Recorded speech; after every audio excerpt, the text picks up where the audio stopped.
Bonjour à tous, bienvenue sur KWZ TV Lozère, votre chaîne lozérienne en direct de Man, toujours au Forum des associations à l'espace Georges Frêche, où je reçois 5 nouvelles associations qui vont venir nous présenter leurs associations. Mais on va commencer par 1, 2, 3 Soleil. C'est l'actualité du jour, il fait beau.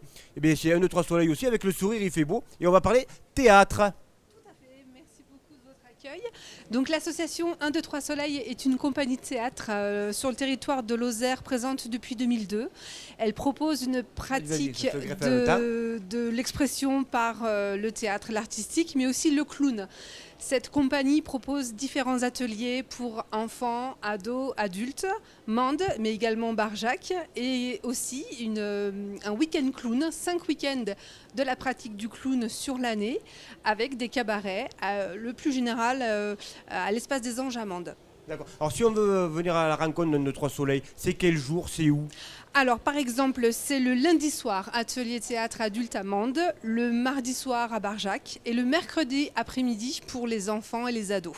D'accord. Pas de profil recherché, tout le monde est le bienvenu. Tout le monde est bienvenu, chacun vient comme il est et surtout dans tous ses possibles et dans toute sa lumière. Si on est un petit peu timide, on pousse la porte quand même et on vient faire du théâtre aussi. Comme aujourd'hui, je peux le faire, étant un peu timide, voilà, tout est possible, ça c'est sûr, je peux vous l'assurer. Tout est possible, tout est réalisable sur 1, 2, 3 Soleil. 1, 2, 3 Soleil. Le prochain spectacle d'un 2, 3 Soleil, c'est quand? Alors, la prochaine rentrée, ça attaque la semaine du 22 septembre, avec aussi des cabarets clowns dans l'année prochaine.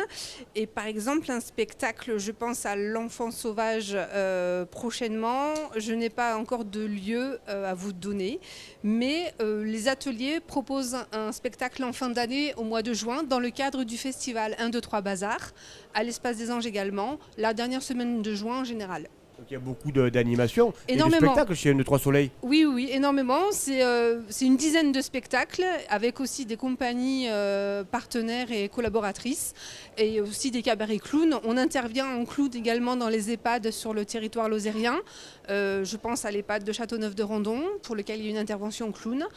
Et on souhaite pouvoir faire perdurer aussi les ateliers théâtre au sein des foyers d'hébergement pour personnes en situation de handicap, à Sivergol notamment. Et ça, c'est vous qui vous rapprochez des centres ou c'est les centres qui vous contactent? Oui, la plupart du temps, nous contactons les centres, mais souvent, il y a des animateurs d'ateliers en centre qui font appel à nous, à notre expertise, pour pouvoir intervenir dans les centres.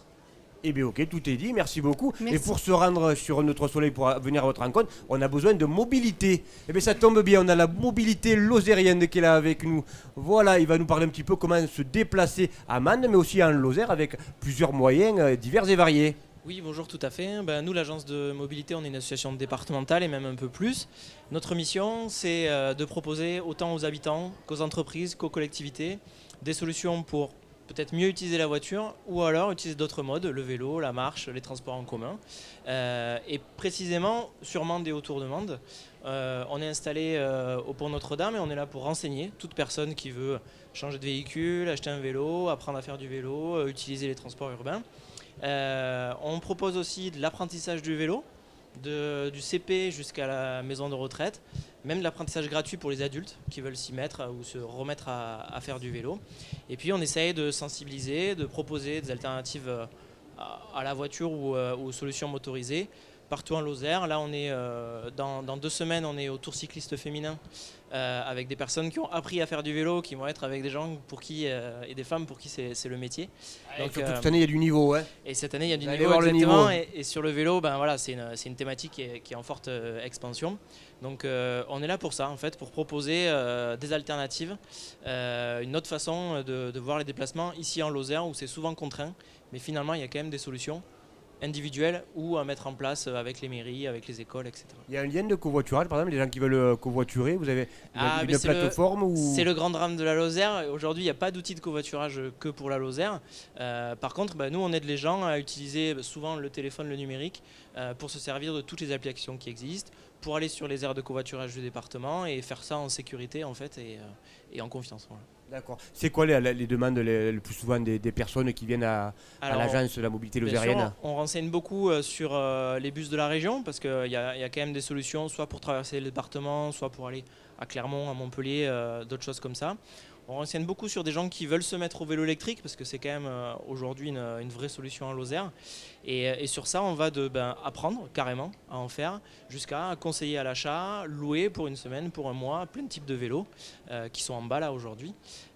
Donc voilà le type de demande qu'on peut recevoir. D'accord. On vous demande aussi des renseignements sur la randonnée par exemple, pédestre ou pas du tout? Alors oui, tout à fait, ça peut être un très bon lien. On est souvent interrogé par les marcheurs qui font les grands itinéraires et qui du coup vont poser le véhicule à un endroit et essayent de trouver une solution en covoiturage. Donc souvent on renseigne sur comment faire et après sur ce qui se passe pendant leur marche, ça c'est plus nous, c'est d'autres acteurs. Ils prennent le relais, on lui passera mais le c'est un relais. vrai sujet, ouais, tout à fait. On va lui passer le relais justement, il est là. La randonnée pédestre, elle est là. Bonjour, Voilà, vous avez vu elle cette est là, passerelle, la ce lien qui a été fait pour arriver d'un de trois soleils à la mobilité, à la randonnée. Top le lien, vraiment, parfait. C'est pas merveilleux. Ah oui. Et on arrivera même peut-être avec une médaille à la fin. Ça, vous on allez fait voir. pas. Nous, on fait pas de médaille. On y arrivera parce que- peut-être, vous allez voir. Non, la randonnée, c'est pas de la compétition. Donc, nous, on est le GRPM. C'est le premier club adhérent qui a été créé en Lozère, adhérent à la Fédération de la randonnée pédestre.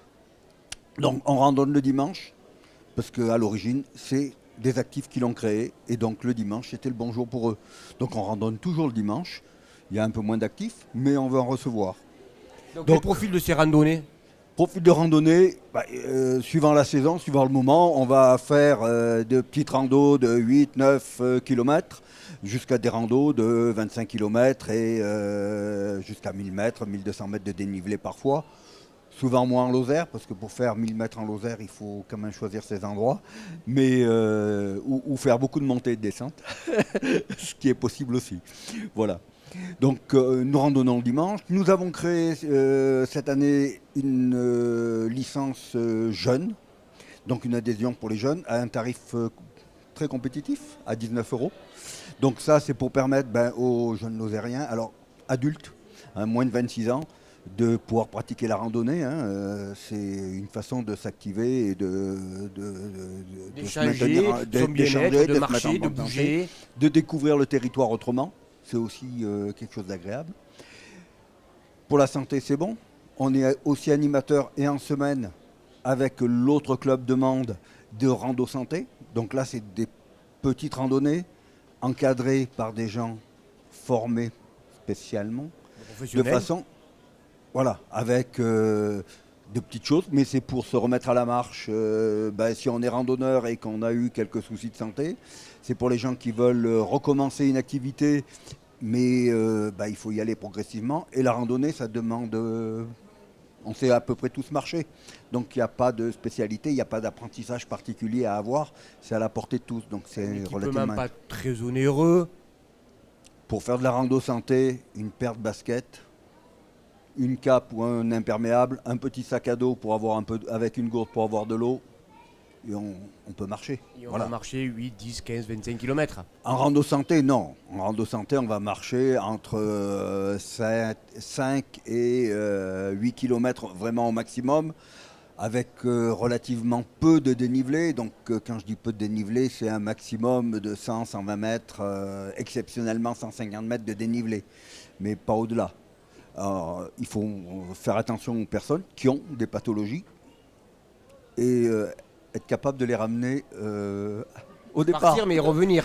Partir mais revenir. Voilà, exactement. Et dans la bonne humeur, dans la convivialité. Bien sûr. Voilà. C'est des randonnées en Lozère ou de temps en temps ça peut aller randonner en Lozère? Tous les dimanches, on randonne en principe en Lozère parce que c'est pas. Après, ça fait des trajets un peu longs. On peut aller parfois dans le Cantal, en limite sur l'Aveyron. Et puis on fait des week-ends prolongés parfois, de 3 jours. Là, en fin septembre, on prendra l'Aveyron. Quelques sorties beaucoup plus lointaines. Là, demain, on est quelques-uns à partir dans les Dolomites en Italie. Ça fait un peu plus lointain, oui. C'est un peu plus lointain, voilà. Mais on peut aller en Bretagne, on va dans les Alpes, on va dans les Pyrénées, voilà. Donc on essaye de faire un séjour long de 5 à 6 jours à l'extérieur et puis 2-3 courts séjours dans l'année. Donc là, c'est pour le moment jusqu'à la fin de l'année. C'est l'Aveyron qui est prévu fin septembre. Puis le programme va être établi au cours de notre prochaine Assemblée Générale. Donc ça sera le programme de l'année prochaine pour la saison 2026. Et bien on l'aura compris, du côté de la randonnée, du côté ici, c'est assez dynamique. Et regardez à côté de vous, en parlant de randonnée, il y a un sacré chemin qui est à côté de vous. Le chemin Urbain 5. Voilà, on va lui donner la parole à cette dame avec ce chemin Urbain 5. Moi je le connais bien. Je l'ai fait cet été moi. En 126 heures, les 435 km. Donc incroyable, c'était du sport. 126 heures, un chemin qu'en principe on fait en 3 semaines. Bon, c'est un record. C'était pas le même rythme que la randonnée là. Oui, pas tout à fait. Alors ce chemin Urbain 5. Ce chemin a été créé par l'association des Amis du Bienheureux Pape Urbain 5, dont le but est de promouvoir un petit peu et de faire connaître le patrimoine de la région à travers ce personnage, l'un des plus grands personnages de Lozère, qui était le Pape Urbain 5. Alors c'est tout un parcours entre Saint-Flour et Avignon, où il a été pape, et entre nature et culture. C'est un chemin qui raconte une histoire. Et qui se fait il y a donc 435 km, qui se fait en 3 semaines, avec des paysages fabuleux, extrêmement variés entre les gorges, les pics, les torrents, les régions très sauvages, et puis des régions comme le Gard, plus peuplées, plus riantes, plus habitées.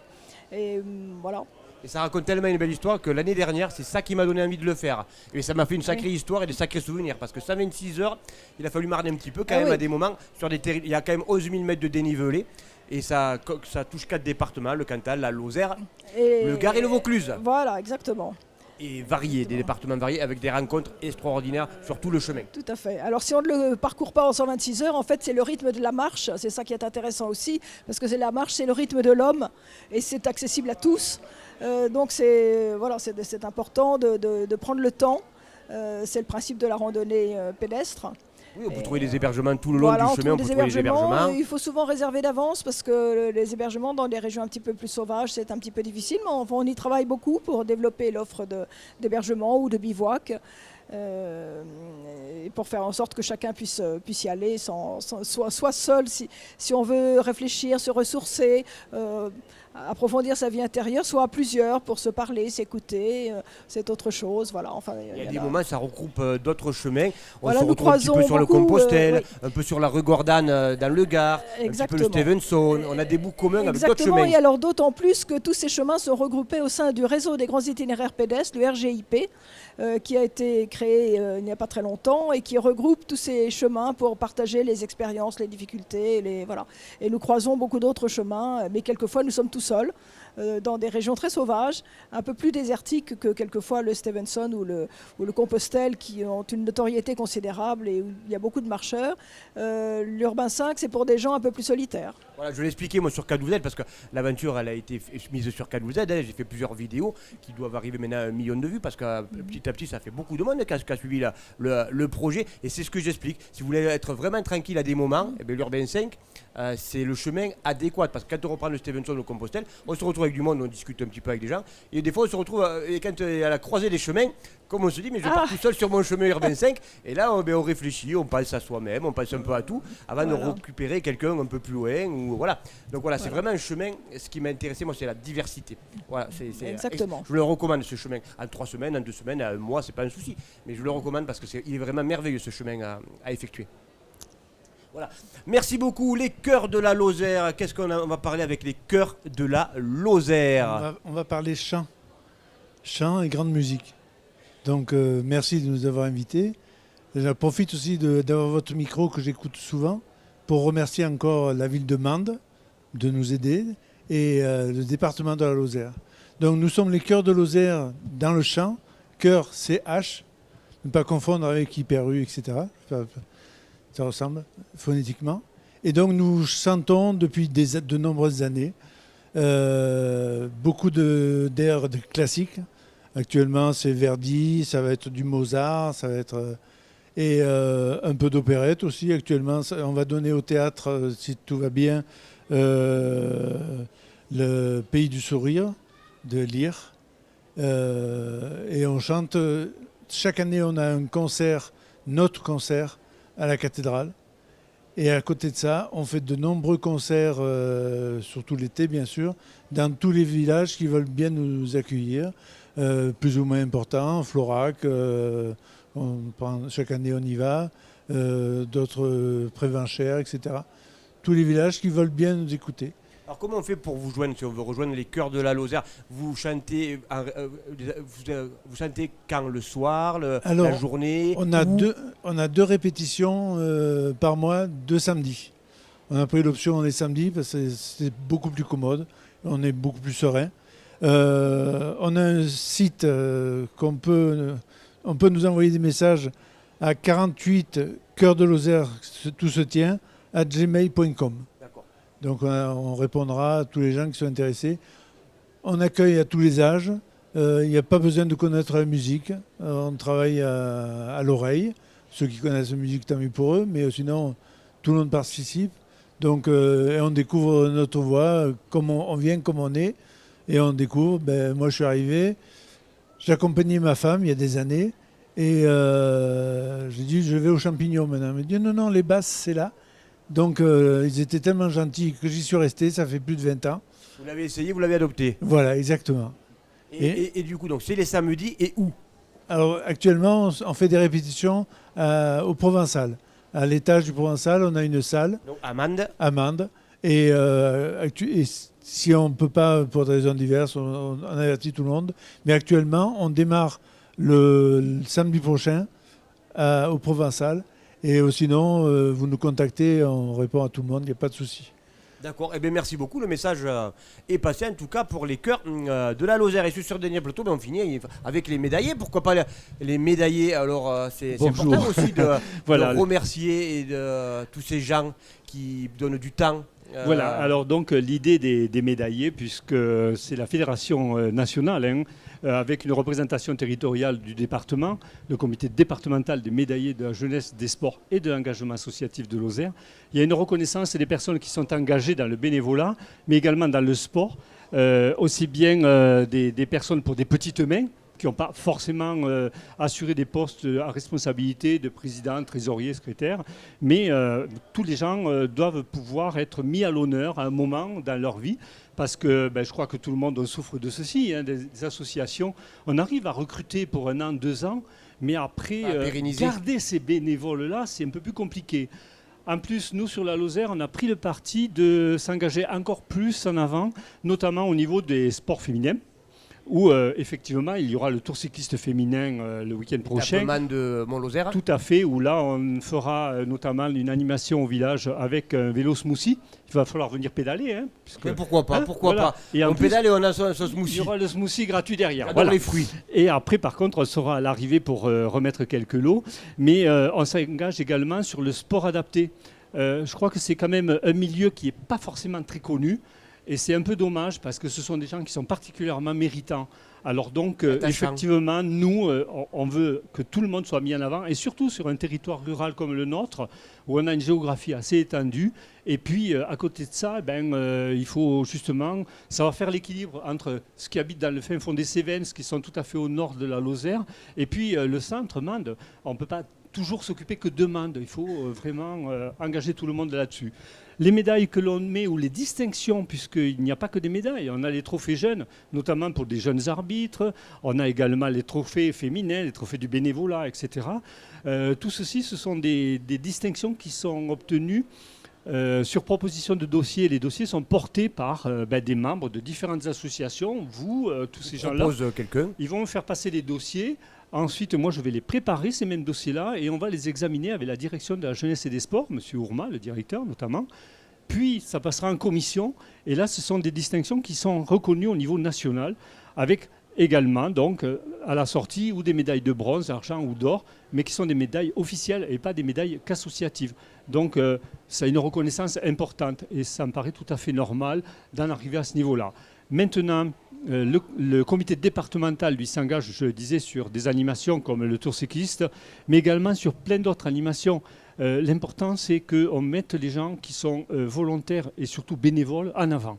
Quel que soit leur niveau de compétence ou de savoir, il faut que tout le monde apporte sa contribution. Voilà. Et puis, on a tous à apprendre quelque chose de son prochain. On connaît le nombre de médaillés en Lozère chaque année? Chaque année, oui, parce qu'on est limité par un contingent de médaillés. Notamment, par exemple, les lettres de félicitations, on a droit à 33. Les médailles d'or, seulement 8. mais on est largement au-dessus des départements comme le Gard, l'Ardèche, etc.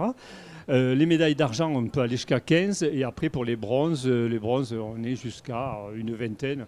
Donc voilà, globalement, ce que ça représente. Mais à côté de ça, les mises en avant, c'est également des plateaux du bénévolat dans le cadre du Téléthon, tout ceci. Toutes les occasions pour nous sont bonnes pour mettre ces gens à l'honneur. Voilà. À l'honneur et en valeur. Absolument. Et puis, effectivement, pour arriver à mener à bien nos missions, vous le disiez avec les chœurs musicaux, on a le soutien, bien sûr, de l'État, mais on a également le soutien de la direction de la jeunesse et des sports, ainsi que du conseil départemental. La ville de Mende nous aide aussi beaucoup. Et puis, on a surtout le soutien, il n'est pas financier, mais le soutien des différentes associations pour nous fournir de la matière, du terreau, si on peut dire, pour justement tous ces bénévoles. Donc nul doute que vous serez présent aussi le 5 décembre à la journée du bénévolat, Alors, la journée internationale du bénévolat. Alors voilà, le 5 décembre, nous, ce n'est pas la première fois. Le 5 décembre, ça fait plus de 20 ans qu'on est présent sur la scène pour justement récompenser les bénévoles. Je suis tout à fait satisfait de voir qu'il y a maintenant un regroupement, si on peut dire, sur cette journée-là, pour tout le monde, que tout le monde puisse participer. Mais effectivement, les médaillés à la jeunesse et des sports, ça fait plus de 20 ans qu'on travaille sur cette même journée. Et notamment, c'était dans le cadre du Téléthon qu'on remerciait les personnes ou les groupements de personnes. Parce que souvent, on parle de distinction pour les médailles individuelles. Mais lorsque vous avez un foyer rural qui, au cours de l'année, fait plein d'animations, concours de belote, etc., en fait, on ne sait pas qui mettre en avant. Et puis, ce n'est pas très logique de mettre une seule personne. Donc là, faire une reconnaissance justement de cette unité, ça me paraissait logique. Donc il y a tout ceci, mais après, on a d'autres projets, notamment un petit peu sur le folklore ou la tradition lozérienne. Mais ça, on en reparlera l'année prochaine, au prochain forum des associations. Et bien voilà, merci beaucoup. Ce sera le mot de la fin pour ce plateau-là. En tout cas, merci messieurs, dames, d'être venus présenter votre association. Vous êtes tous pétillants pour venir présenter vos associations. Merci beaucoup et je vous donne rendez-vous tout à l'heure avec des prochains invités, toujours sur ce forum des associations. À tout de suite.